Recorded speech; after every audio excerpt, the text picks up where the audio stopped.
Es gibt im Projekt Transregint verschiedene Teilprojekte. Den Interaktionshub, den Transformationshub und eben als drittes den Kompetenzhub. Und hier wollen wir die Erkenntnisse, die wir aus den Forschungen und Studien der anderen Hubs, aber auch aus unserem eigenen Hub erlangt haben, wollen wir umwandeln in Weiterbildungsangebote für verschiedene Akteure hier aus der Region. Der Kompetenzhub richtet sich an zum einen Akteure hier in der Region, außerhalb der Hochschule, wie zum Beispiel Unternehmen, also die Wirtschaft, Kommunen, Stadtverwaltungen, aber auch Verbände, Organisationen, aber auch die Gesellschaft. BürgerInnen können sich auch gerne beteiligen und sich mit ihren Fragestellungen oder Bedürfnissen und Sorgen an uns wenden. Aber natürlich auch intern der Hochschule. Wir wollen die Themen auch weiter innerhalb der Lehre, unserer Curricula verankern, um die Studierenden später als MultiplikatorInnen in die Welt hinauszuschicken und diese Themen mit zu verbreiten.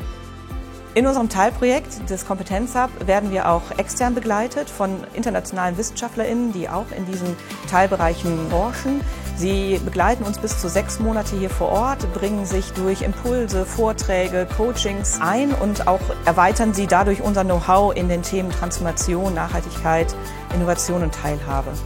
Im Kompetenzhub verfolgen wir das Ziel, die inhaltlichen Bausteine für das Weiterbildungszentrum aufzubauen. Es gibt verschiedene Weiterbildungsangebote in unserem Kompetenzhub und zwar gibt es zum Beispiel Vortragsreihen, Impulsvorträge. Wir entwickeln auch individuelle Formate auf Wunsch. Wenn ein Unternehmen oder ein Verband, eine Organisation an uns herantritt mit einer spezifischen Fragestellung, wollen wir dann auch aufgrund unserer Erfahrung, Erkenntnisse der Forschung dieses dann ganz zugeschneidert angepasst anbieten können.